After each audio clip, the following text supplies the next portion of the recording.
Assalamualaikum warahmatullahi wabarakatuh. Waalaikumsalam warahmatullahi wabarakatuh. Kedengaran jelas ya suara saya? Kedengeran, Bu. Nanti kalau ada suara kayak bising-bising sedikit, mohon dimaklumi ya.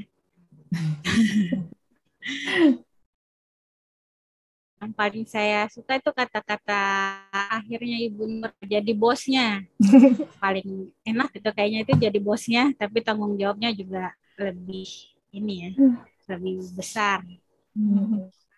Saya itu Ari Asirmawati, biasa dipanggil Ari. Background pendidikan saya itu S1-nya itu perencanaan wilayah dan kota di Unhas, S2-nya di kebetulan sama kayak Ibu Nuril di Magister Manajemen Bencana di UGM. Sekarang kegiatan saya sekarang ini masuk ke dalam tim percepatan pembangunan dan perbaikan rumah di Nusa Tenggara Barat. Semoga ini dapat memberi informasi dan pengetahuan teman-teman mengenai rehab rekon yang ada di Provinsi Nusa Tenggara Barat atas gempa bumi tahun 2018 dan 31 Maret kemarin berakhir masa kedaruratannya, perpanjangan kedaruratan, dan kondisi ini jadi dana siap pakai yang dipakai untuk perbaikan rumah dan pembangunan rumah kembali itu sudah dihentikan karena progresnya sudah 100%, tinggal pertanggungjawabannya saja. Pertama yang saya mau ceritakan ini telah terjadi gempa bumi yang cukup besar dan beberapa kali terjadinya di wilayah Nusa Tenggara Barat. Sumber dari gempa bumi ini adalah sesar Nek Flores atau yang biasa disebut Flores Back Arc Thrust. Sesar ini menyebabkan sejumlah gempa besar. Jadi bukan gempa besar yang satu kali langsung rumah hancur, tapi saat satu kali rumah retak atau apa, berikutnya rumah bisa roboh. Jadi beberapa kali ini menyebabkan banyaknya wilayah yang terdampak di wilayah Nusa Tenggara Barat, khususnya di 5 kabupaten kota. Yang pertama itu Kota Mataram, kedua kalau lihat kemarin Mandalika di mana di Lombok Tengah, terus di Lombok Timur, Lombok Utara, terus Kabupaten Sumbawa Barat, Kabupaten Sumbawa. Di kabupaten kota ini yang paling banyak terdampak itu adalah di kabupaten awalnya itu Kabupaten Lombok Timur, kemudian berikutnya adalah Lombok Utara. Setelah terjadinya gempa ini, ada kemudian itu pemerintah itu bagaimana cara untuk pada masa tanggap darurat. Jadi proses perbaikan rumah ini berada, kalau teman-teman lihat dari adanya banyak step-step dalam manajemen bencana di dalam perbaikan dan pembangunan kembali ini berada pada saat tanggap darurat, justru bukan pada saat rehab rekon. Kalau kita lihat dari manajemen kebencanaan, yang rehab rekon ini justru yang ada perbaikan rumah kembali atau apa, tapi dalam khususnya di NTB ini masa perbaikan dan pembangunan kembali itu berada di masa-masa tanggap darurat. Unik ya Bu Arya? Jadi beberapa bulan setelah terjadinya bencana besar itu langsung ada bantuan dari pusat, dana siap pakai untuk perbaikan dan pembangunan kembali rumah rusak. Mulainya adanya perbaikan dan pembangunan kembali ini, jadi pemerintah itu butuh adanya butuh bantuan, jadi bantuan tenaga untuk melakukan percepatan pembangunan. Percepatan pembangunan ini diinstruksikan langsung oleh Presiden. Awalnya ini sebenarnya sejarahnya ini cukup panjang ya kalau saya jelaskan ini. Jadi agak ini prosesnya unik dan sudah 3 tahun berjalan. Ini menjadi istilahnya ladang kasus kembali, kita belajar kembali mengenai bahwa setiap daerah itu punya karakteristik. Punya karakteristik kondisi yang apakah itu kebijakan dari kebijakannya dari pemerintah daerah atau dari masyarakatnya sendiri yang membuat kegiatan rehabilitasi dan rekonstruksi perbaikan rumah ini tuh jadi unik gitu. Jadi ladang belajar lagi bagi kita-kita yang memang mencari ilmu baru. Jadi awalnya ini kalau mendengar berita atau apa yang pernah dengar Rekompak, jadi pemerintah pusat ini awalnya dari Kementerian PUPR itu membuat satu manajemen, bukan membuat, sudah ada manajemennya namanya Rekompak itu untuk memfasilitasi fasilitator untuk rusak berat, menangani rusak berat.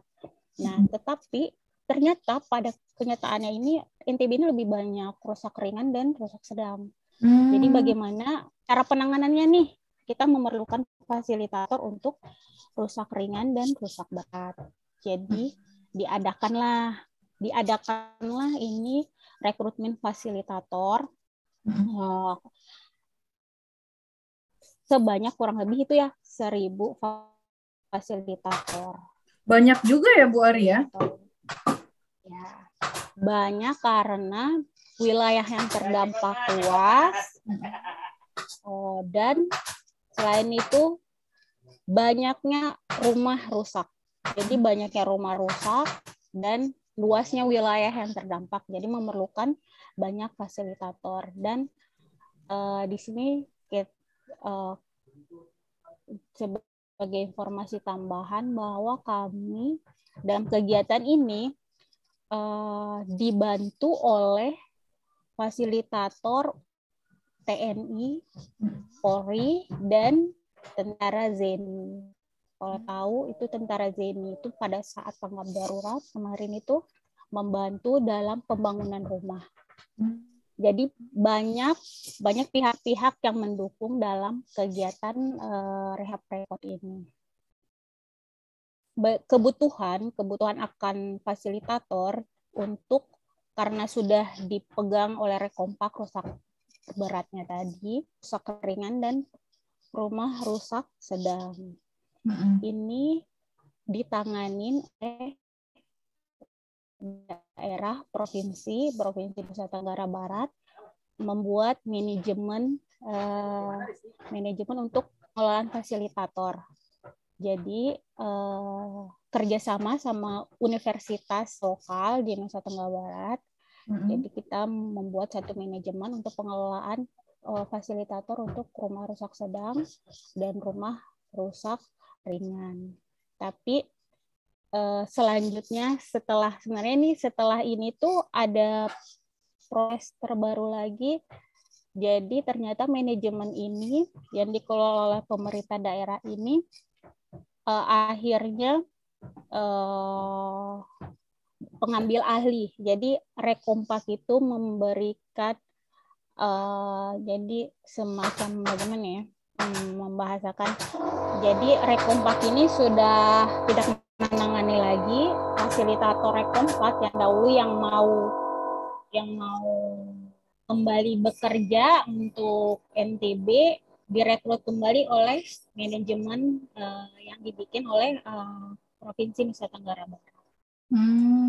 Tapi itu setelah berjalan, setelah beberapa lama berjalan. Tapi awalnya itu manajemen ini untuk rusak sedang dan rusak ringan.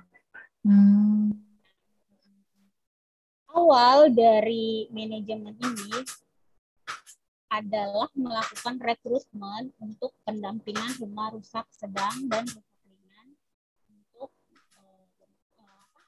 rumah gempa bumi Nusa Tenggara Barat. Melakukan penyusunan planning, organisasi, dan direction, controlling terhadap kegiatan rehab rekon ini.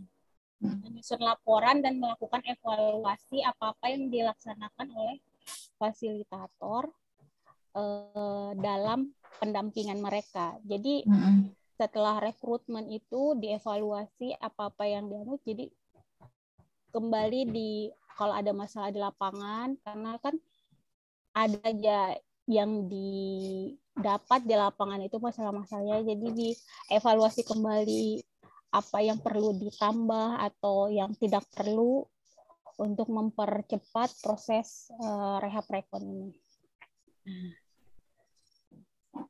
Jadi outputnya adalah adanya tenaga fasilitator untuk pendampingan, adanya juknis untuk bagaimana apa-apa saja nih yang harus dilakukan fasilitator, ada petunjuk teknisnya, terus terrealisasinya, rumahnya menjadi baik kembali, bisa ditempati kembali.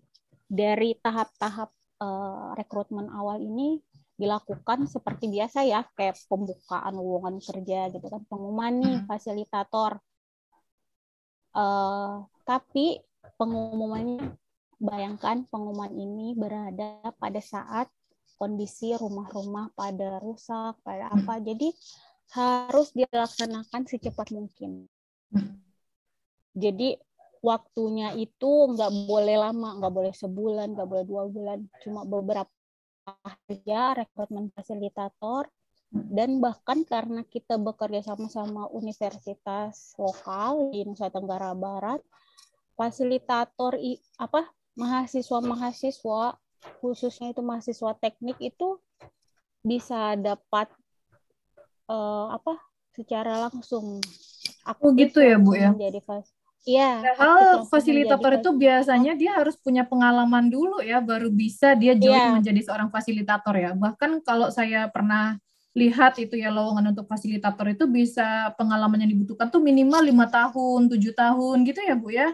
Ini malah karena adanya hal ini dan dibutuhkan dengan sangat cepat, jadinya rekrutmen itu juga dilaksanakan dengan cepat gitu ya. Nah, kemarin ini saya juga ada Bu Ari, ini informasi sedikit ya buat Bu Ari ya, bahwa kemarin ini peserta ini katanya ada yang memang sudah pernah menjadi fasilitator gitu. Saya juga agak ingin bertanya lebih lanjut sebenarnya, apakah kasusnya atau case-nya ini sama dengan yang ada di NTB waktu itu, karena memang dibutuhkan dengan cepat atau bagaimana? Karena sepengetahuan saya ini, sependek pengetahuan saya begitu ya, itu memang menjadi seorang fasilitator tuh sulit gitu, agak sulit, tahapannya panjang ya, kemudian administrasinya banyak, tahapannya ada administrasi, ada tesnya, kemudian ada wawancaranya juga. Yang utamanya itu di administrasi ini saya lihat itu minimal 5 tahun sampai 7 tahun minimal gitu. Yang paling bagus tuh biasanya direkrut jadi fasilitator tuh yang udah punya pengalaman 10 tahun begitu ya Bu Arya. Ini menarik ya nih, Bu, unik sekali berarti ya case-nya di NTB ini ya Bu Arya. Iya, karena kita memerlukan banyak sekali fasilitator, tapi waktu yang diperlukan itu sangat pendek. Bagaimana caranya diupayakan untuk memperdayakan lagi mahasiswa-mahasiswa yang masih aktif, yang belum lulus, yang masih tingkat-tingkat akhir, yang mahasiswa yang fresh graduate pun. Jadi apabila dia lulusan teknik, khususnya teknik sipil saat itu sangat diperlukan tuh. Jadi istilahnya apabila kalian mau berjuang sama-sama nih untuk memperbaiki Nusa Tenggara Barat, dibukalah lowongan kerja dan dibolehkan untuk mahasiswa-mahasiswa, khususnya mahasiswa saat itu mahasiswa teknik yang diperlukan karena pekerjaan-pekerjaan yang kita lakukan selain pendampingan sosial masyarakat itu juga teknis perbaikan rumah.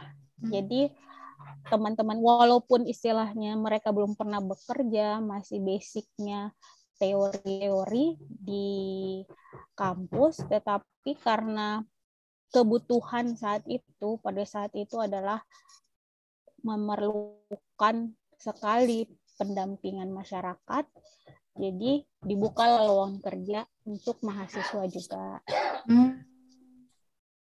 Setelah itu dilakukan tes kompetensi tenaga fasilitator. Step berikutnya karena harus cepat nih lulus tes gitu. Kemudian kita adakan adanya tes tertulis. Setelah tertulis terus kemudian wawancara.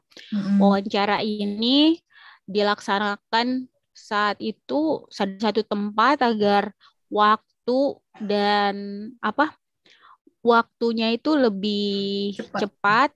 Ya, setelah itu barulah dimulai pendampingan masyarakat ini. Tapi setelah itu, sebelumnya itu ada BIMTEK-nya, BIMTEK-nya untuk pendampingan.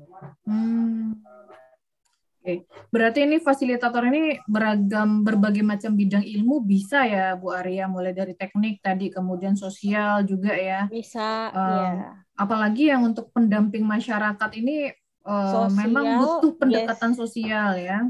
Iya. Kemudian ekonomi karena karena kita dalam pembuatan nantinya dalam pembuatan LPG itu kan ada hitung-hitungannya, ada bagaimana masyarakat sebenarnya dalam pendampingan Pokmas kelompok masyarakat ini ada dana-dana yang dilakukan kembali ke masyarakat. Istilahnya kalau masyarakatnya bisa untuk pengelolaan perbaikan rumahnya sendiri istilahnya dibolehkan. Jadi fasilitator yang ekonomi juga dibutuhkan dalam hal ini. Ini kalau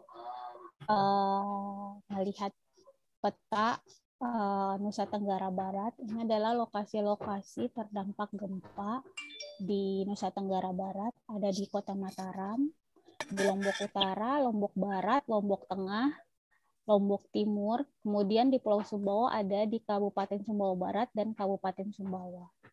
Syaratnya menjadi fasilitator ya standar-standar saja, mengajukan surat lamaran, CV, fotokopi KTP, syarat administratif ya. Kemudian saat itu ini ada timeline waktunya. Ada pengumuman rekrutmen dari seleksi berkas sampai tes wawancara ini cuma berkisar 4 hari. Lalu seleksi hasil pengumumannya itu nggak sampai 1 minggu. Dan tanda tangan fakta integritas, tanda tangan kontrak kerja, dan pelepasan fasilitator itu nggak sampai kurun waktu itu secara timeline-nya itu nggak sampai 1 bulan. Jadi benar-benar awal Januari 2011 itu fasilitator itu sudah mulai bekerja di lapangan. Padahal rekrutmennya kita lihat dari pertengahan Desember 2018. Jadi pada saat ini sebenarnya kalau dilihat dari masuknya saya di dalam tim manajemen provinsi ini, saya sebenarnya justru di dalam pada akhir rekrutmen fasilitator saat itu. Kebetulan kegiatan ini tuh sebenarnya dari bulan sebelumnya kita dibikinlah proposal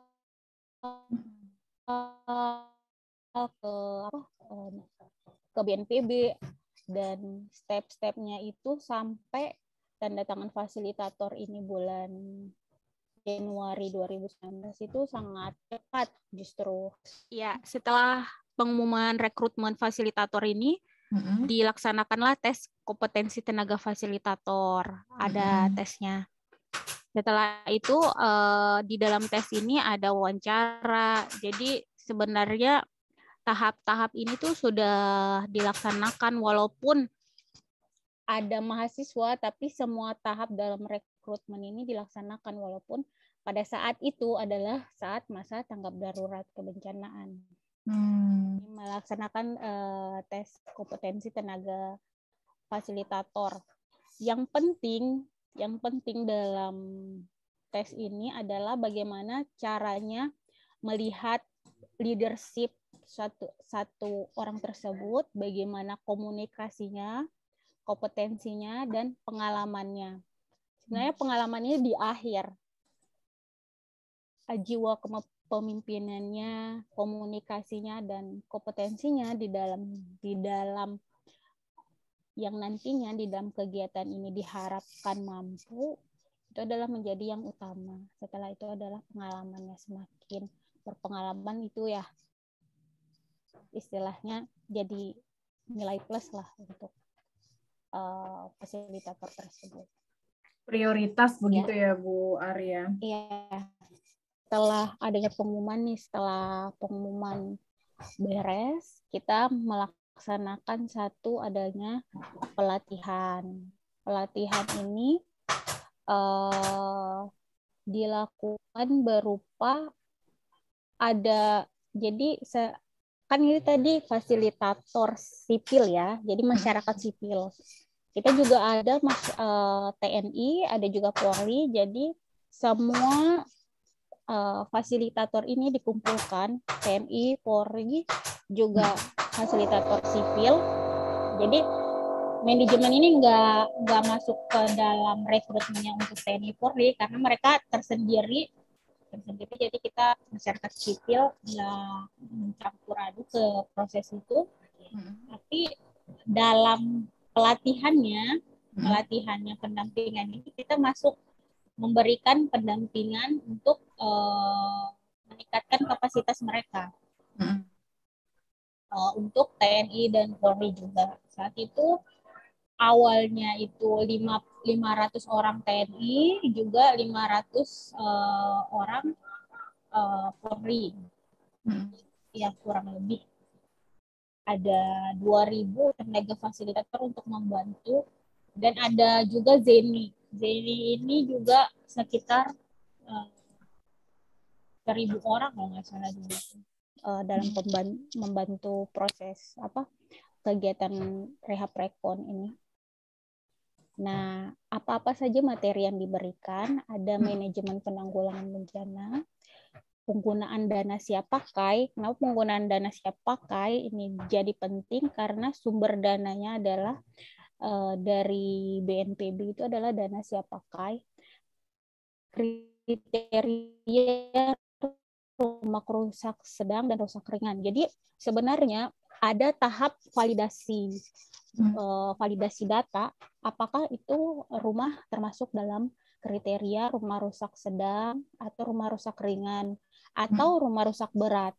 Kalau rumah rusak berat mereka nggak bisa ada pendampingan karena awalnya itu kan yang didampingi cuma hanya rumah rusak ringan dan rumah rusak berat.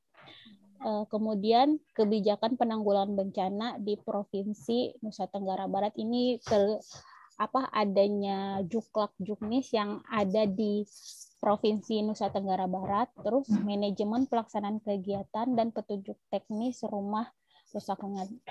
Manajemennya ini bagaimana sistemnya, pelaporannya, bagaimana nanti pertanggungjawabannya, siapa sih orang-orang yang dihubungi jadi sumber informasi atau sebagai istilahnya saat masalah-masalah terjadi di lapangan, siapa sih yang dikoordinasikan. Nah, jadi ini saat seperti korlap gitu ya Bu Arya? Iya, jadi di dalam BIMTEK ini diberikan istilahnya pengetahuan baru tentang pelaksanaan perbaikan rumah. Kemudian penandatanganan fakta integritas. Jadi fakta integritas ini pada intinya adalah jadi komitmen kita di dalam pelaksanaan perbaikan rumah. Karena bagaimanapun komitmen ini perlu dan penting dalam satu kegiatan. Mungkin di tempat-tempat lain ini fakta integritas ini nggak penting, tapi menurut kami dalam proses pendampingan, dalam proses pendampingan masyarakat yang sudah terkena bencana ini penting, di mana harus tertulis dan harus diungkapkan fakta integritas ini untuk agar sanggup bekerja memenuhi tanggung jawab mereka masing-masing. Itu secara umum sih, secara khususnya ya mulainya dari adanya sanggup bersedia ditempatkan di lokasi sesuai. Jadi lokasi ini kan lumayan luas ya. Misalnya kita dari Lombok Timur, terus fasilitator, tapi Lombok Timur ini sudah banyak nih fasilitator. Bersedia nggak dia ditempatkan misalnya di Kabupaten Sumbawa atau Kabupaten Sumbawa Barat. Jadi itu penting karena mungkin saja Sumbawa dan Sumbawa Barat itu kekurangan fasilitator dan Pulau Lombok ini terlalu berlebihan, banyak fasilitatornya. Jadi kita untuk kesanggupan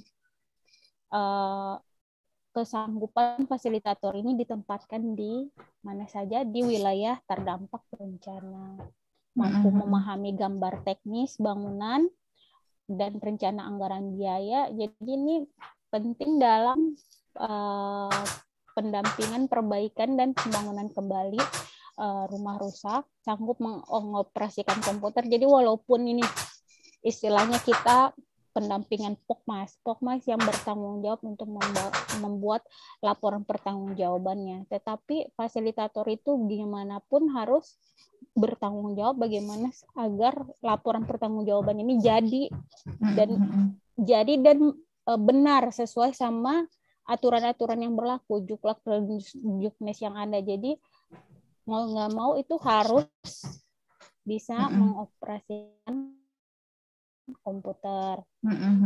Terus mobilitasnya bisa kemana saja, bisa mengendarai kendaraan, dan adanya jika mengundurkan dulu sebelum berakhirnya kontrak dan masa kontrak ini, saya mengembalikan semuanya. Ini sebenarnya opsional sih ya. Tapi sebenarnya secara kasus ini belum ada sih yang pengembalian atau gimana. Ini secara bagaimana kita manajemen itu memikirkan hal-hal tak terduga ya. Iya, tak terduga nantinya. Bagaimana yang paling jelek, kemungkinan terjelek yang kita bisa dapat gitu. Jadi dana-dana rekrutmen, dana-dana pelatihan ini kan isinya sia-sia dong kalau dia di tengah jalan itu mengundurkan diri. Jadi penting ini adanya pernyataan ini. Nah, terus apabila di kemudian hari terjerat kasus hukum, maka saya bersedia diberhentikan.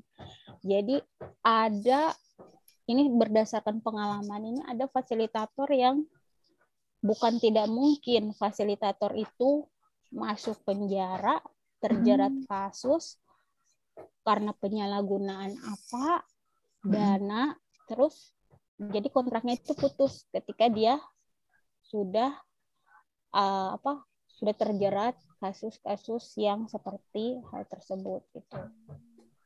Terus bersedia mengikuti bimbingan teknis, ini sudah jelas bimbingan apabila seluruh data yang disampaikan tidak benar adanya, maka bersedia diberhentikan. Jadi ini kayak administratif aja kalau dia bikin apa sih namanya, ijazah palsu atau apa, kan itu biasa dalam rekrutmennya. Iya. Ya, nextnya asistensi dan supervisi. Jadi setelah dilakukannya rekrutmen fasilitator ini ada BIMTEK, ada pelatihannya. Tapi kan orang nggak bisa langsung menyerap ya apa yang di BIMTEK-nya itu, apalagi benar-benar ini cuma beberapa hari saja, cuma 3 hari kalau nggak salah saat itu. Jadi harus ada asistensi dan supervisi. Jadi manajemen yang dibikin oleh provinsi ini bisa mendampingi juga fasilitator dalam melaksanakan tugasnya. Dievaluasi kembali apabila fasilitator itu sebenarnya dirasa kurang kapasitasnya, bisa diberikan pengetahuan kembali, bisa diberi asistensi kembali hasil-hasil dari pendampingannya terhadap masyarakat, khususnya adalah Pokmas. Jadi jadi ibaratnya itu fasilitator ini kan karena dia dibentuk secara cepat begitu ya, cepat, kemudian butuh BIMTEK yang mereka lakukan juga belum maksimal begitu ya kira-kira, tapi mereka harus segera terjun kepada masyarakat, melakukan pendampingan kepada masyarakat, terutama pendampingan terhadap Pokmas, sehingga fasilitator pun didampingi begitu ya Bu Arya. Jadi kalau misalnya nanti mereka terkendala di lapangan, jadi mereka tahu gitu harus bertanya ke siapa, kemudian nanti kalau mereka belum bisa, nanti diajarin gitulah, sederhananya ya Bu Arya, dilatih gitu ya sama manajemen ini. Ini berarti ini juga langka ya, karena jarang saya temukan yang seperti ini. Berarti ini memang case-nya pada saat di NTB pas gempa kemarin ya Bu Arya. Berarti belum tentu semua fasilitator itu mendapatkan asistensi dan supervisi seintens yang dialami oleh fasilitator pada saat gempa NTB kemarin ya Bu. Ya, benar. Ini awal sebarannya pas saat rumah rusak ringan dan rusak sedang yang ditangani oleh fasilitator dari Provinsi Nusa Tenggara Barat. Ini di Mataram itu totalnya adalah 97. Ini kalau nggak salah ini awal sekali. Jadi benar-benar yang kebutuhan ini secara istilahnya ini kan berubah terus ya seiring berjalannya waktu. Kita perlu ini. Jadi awalnya ini dari jumlah kerusakannya berapa? Oh, jadi kebutuhan fasilitatornya ini ada untuk Mataram 97, Lombok Utara itu 59, Lombok Timur itu 170, Sumbawa itu 133, Lombok Barat itu 505, Lombok Tengah itu 201, dan Sumbawa Barat ini 200. Ini berubah drastis saat pengelolaan rumah rusak berat oleh Provinsi NTB, kan sebenarnya Rekompak yang saya ceritakan sebelumnya. Jadi setelah pengambil alihan oleh provinsi, itu jauh berbeda porsi-porsi fasilitator yang ada di lapangan. Jadi karena rusak beratnya ini kan, kalau kita lihat sekilas ini jumlah fasilitator yang Lombok Barat paling banyak ya, 505. Nah, setelah ada setelah adanya rumah rusak berat yang didampingi, menjadi Lombok Utara adalah yang paling banyak. Karena di Lombok Utara ini yang paling banyak rusak beratnya. Dan hingga saat ini update terbaru ya, yang update ini kan 2 tahun yang lalu ya, 2019, 3 tahun yang lalu. Hari ini setelah 3 tahun berlalu ini, Lombok Utara lah yang masih istilahnya masih proses pembangunan. Walaupun rumahnya sudah selesai, mungkin secara administrasi itu pertanggungjawabannya juga belum selesai. Jadi sebaran-sebaran ini akan berubah seiring berubahnya apa yang ditanganin dan jumlah kerusakan apa yang menjadi pendampingan fasilitator itu. Berubah sesuai dengan kondisi lapangan begitu ya Bu Arya? Iya, disesuaikan. Jadi kebutuhannya ini dulu fasilitator Lombok Utara cuma 59 karena rumah rusak sedang dan rusak ringan itu sedikit di sana. Tetapi pada saat ditanganin rusak berat, menjadi dulu itu awal di adanya Rekompak itu sampai 700-an, 750-an. Jadi fasilitator Lombok Utara ini yang paling banyak sebenarnya dibandingkan kabupaten yang lain. Karena penanganannya juga yang paling banyak rusak beratnya. Penyusunan petunjuk teknis. Sebenarnya ini petunjuk teknis ini bagaimana, apa sih yang dilakukan dalam pendampingan itu, apa data-data apa secara administratif dan pertanggungjawabannya, mulai dari pembentukan mulai dari sosialisasi, pembentukan Pokmas, bagaimana tahap-tahap perencanaan rumah ini, bagaimana uangnya dapat dicairkan tidak melalui rekening pribadi tapi harus melalui rekening Pokmas. Bagaimana pelaksanaannya, bagaimana laporan dilaporkan kembali sebagai pertanggungjawaban uang tersebut. Jadi secara teknis kalau misalnya teman-teman pengen tahu bagaimana sih petunjuk Juklak Juknis rehab rekon di NTB, nanti kita bisa share ya. Kita bisa share untuk teman-teman menjadi pengetahuan baru lagi apa yang dilakukan fasilitator. Mereka dampingin ini dalam bentuk nantinya pertanggungjawabannya dalam bentuk LPJ gitu. Apa yang dokumen-dokumen apa saja itu bisa dilihat dari Juklak dan Juknis perbaikan rumah di NTB. Sosialisasi ini kami adakan, enggak ujuk-ujuk fasilitator yang pendampingan. Rumah rusaknya, Pak, saya ini fasilitator gini, enggak seperti itu.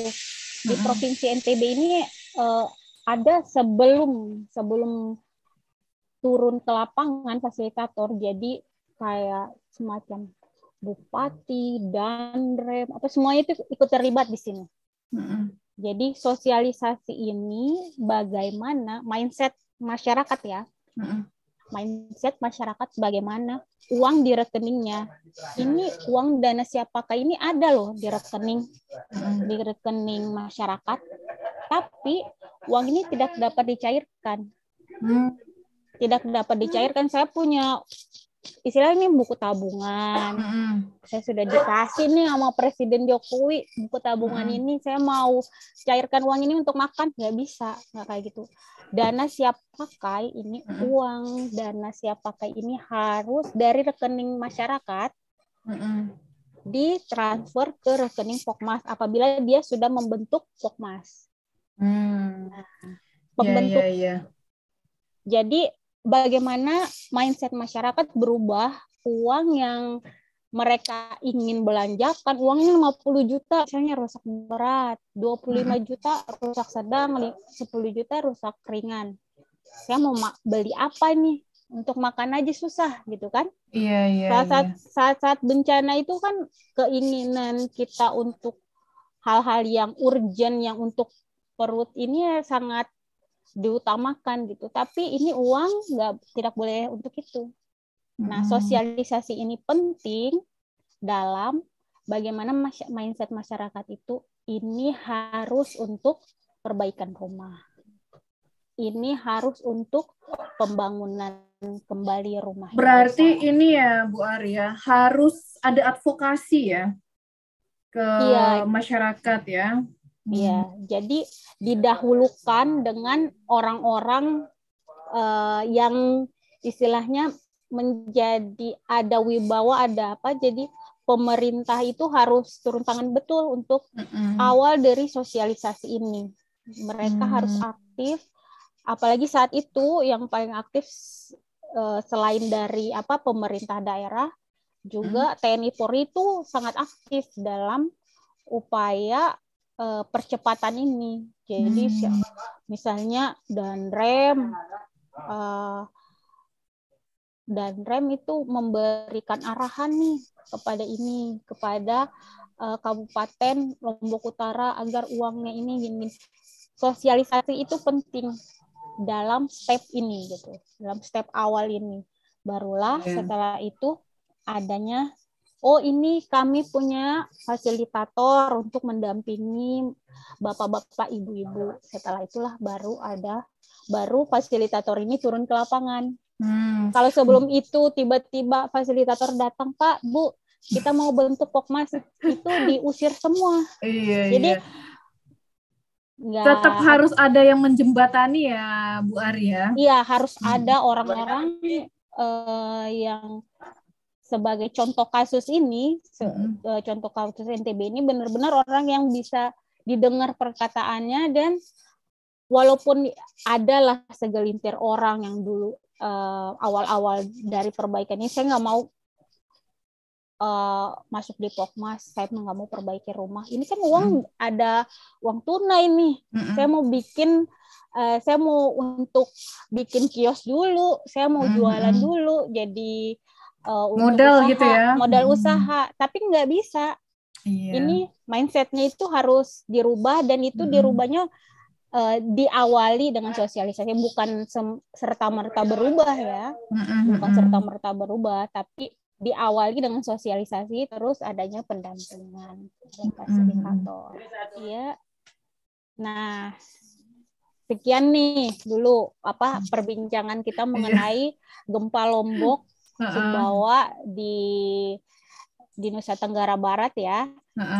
Coba apabila ada pertanyaan atau penasaran mengenai proses-prosesnya lebih lanjut, ini boleh ditanyakan.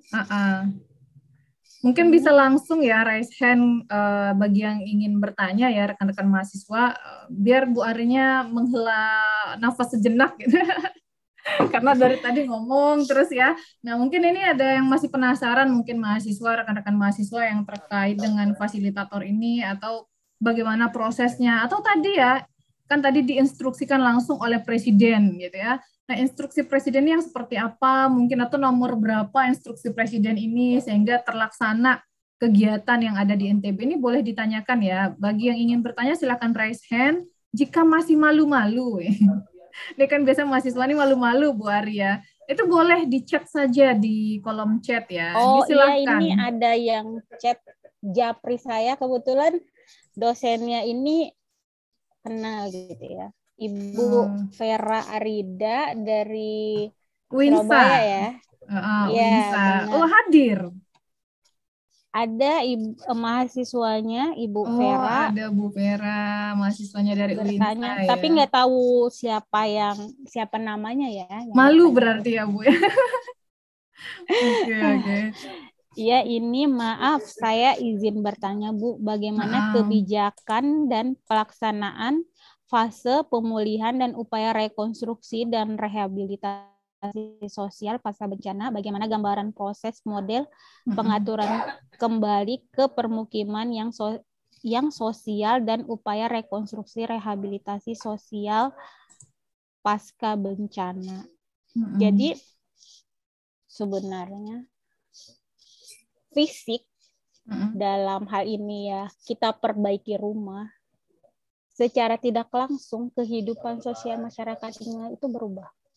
Karena apa? Rumah tempat tinggal kita itu berbulan-bulan kena hujan, kena angin. Interaksi ke tetangga juga agak terganggu karena kesehatan atau apa, karena kebersihan atau lingkungan sekitar itu. Karena adanya rumah baru, adanya Pokmas, jadi masyarakat itu kembali berinteraksi, ada sisi sosial di sini. Jadi masyarakat itu kembali bersemangat, kembali untuk istilahnya memperbaiki rumah mereka dan lingkungannya. Jadi Pokmas ini sebagian besar adalah tetangga-tetanggaan. Misalnya satu RT ada 10 atau 15 rumah yang rusak. Sama-sama rumah rusak ringan. Atau sama-sama rumah rusak berat.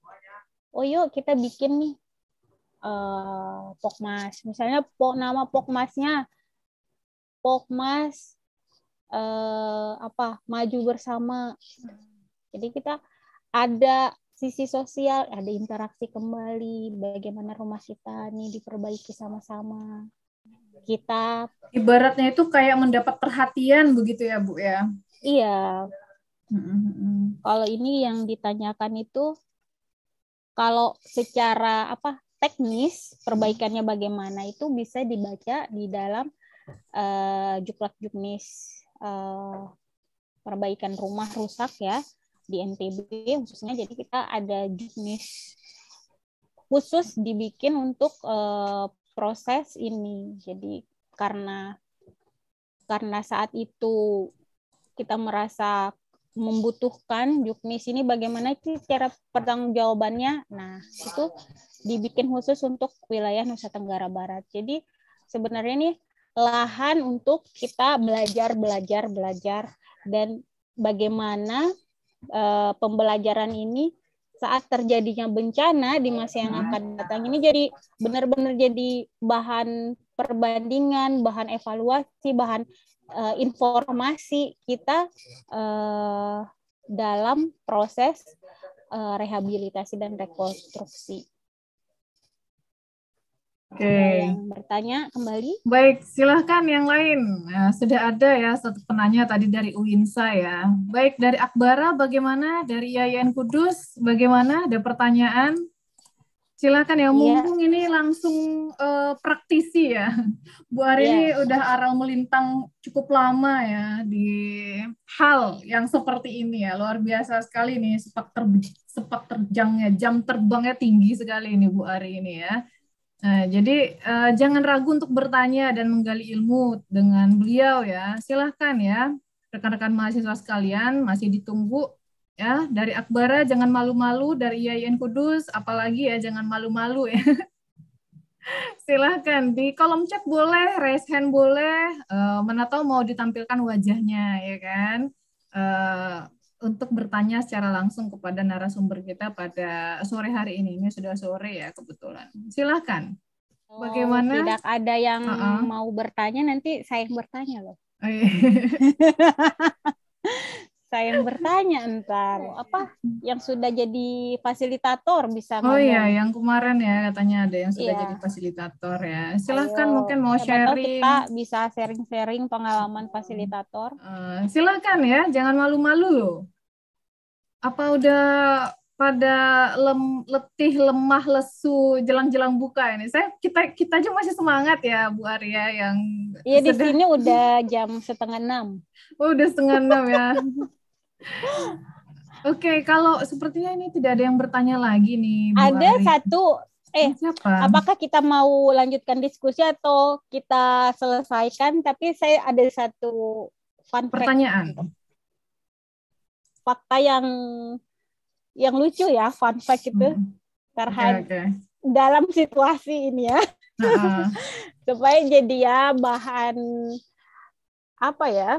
bisa jadi bahan supaya semangat lagi ya. Lagi. Fun fact-nya adalah ya, coba saya gimana ini?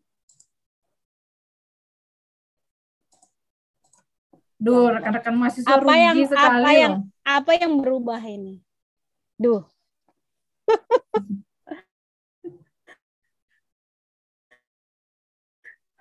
Ada yang berubah? Ya. Coba ada yang berubah? Ada yang berubah nggak? Ya, bener. Tahu nggak itu apa tadi? Apa itu? Buku atau mungkin tembok seperti di luar negeri itu mungkin. Jadi saya sebenarnya kami ini dari provinsi ada program itu digitalisasi LPG Pokmas. Jadi seluruh LPG yang dibuat di Nusa Tenggara Barat ini kami berupaya untuk digitalisasi kembali kita bentuk satu software untuk bagaimana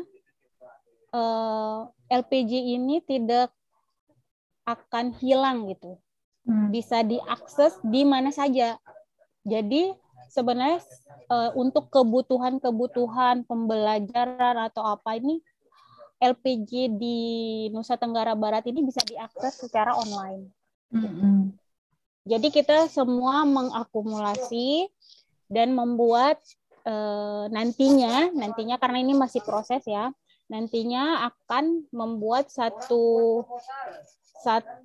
perpustakaan digital bagaimana laporan pertanggungjawaban dari Pokmas ini itu didigitalisasikan dan dapat diakses di seluruh istilahnya secara online ya. Jadi kalau online itu bisa siapa saja yang mengakses gitu.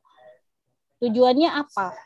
Tujuannya jangan sampai LPG ini tuh hilang dan kena bencana lagi, dan akuntabilitas nantinya di akuntabilitasnya ini tidak dapat dipertanggungjawabkan karena apa? Karena LPG-nya hilang, karena kena banjir, karena apa gitu.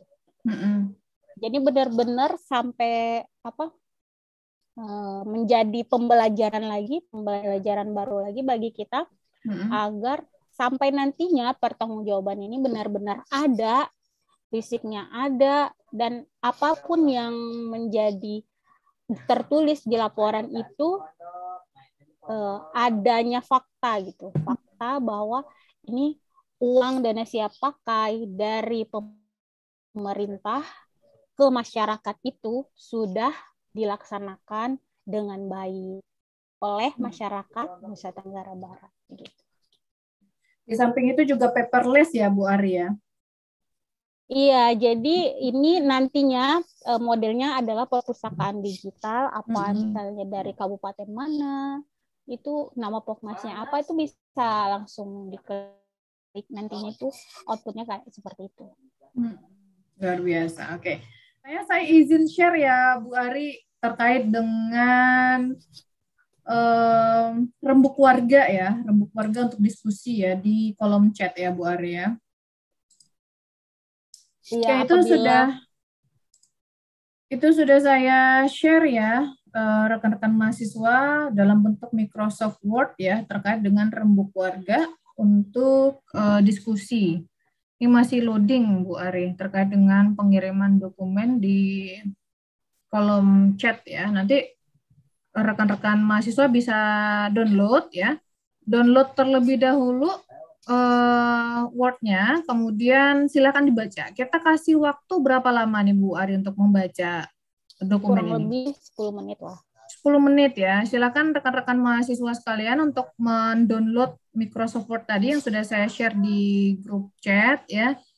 10 menit dari sekarang ya, kira-kira 16.50 ya. 16.50 nanti kita akan kembali lagi berdiskusi terkait dengan apa yang sudah di-share barusan ya Bu Ari ya. Iya. Oke. Bu Ari boleh istirahat dulu sejenak 10 menit ya menunggu mahasiswa membaca. Saya juga kita boleh close kamera terlebih dahulu. Oke, ini ada satu saja ya Bu Arya yang saya pilih untuk dibacakan ya terkait dengan rembuk warga yang baik gitu. Nah, di sini ada satu partisipan yang mengatakan bahwa rembuk warga yang baik itu dengan mengadakan pertemuan-pertemuan warga agar lebih mudah mendapatkan data-data yang diperlukan. Seorang fasilitator memang harus tahu ya, dan bisa memfasilitasi pertemuan-pertemuan warga. Setelah mengadakan pertemuan warga, tak lupa ada hasil yang diperlukan. Apa yang sudah dibicarakan saat pertemuan tersebut disampaikan atau dicatat dengan baik dan dirangkum. Nah, ini saya coba share juga di kolom chat ya, Bu Arya, pendapat salah satu partisipan. Nah, ini bagaimana menurut pendapat Bu Ari?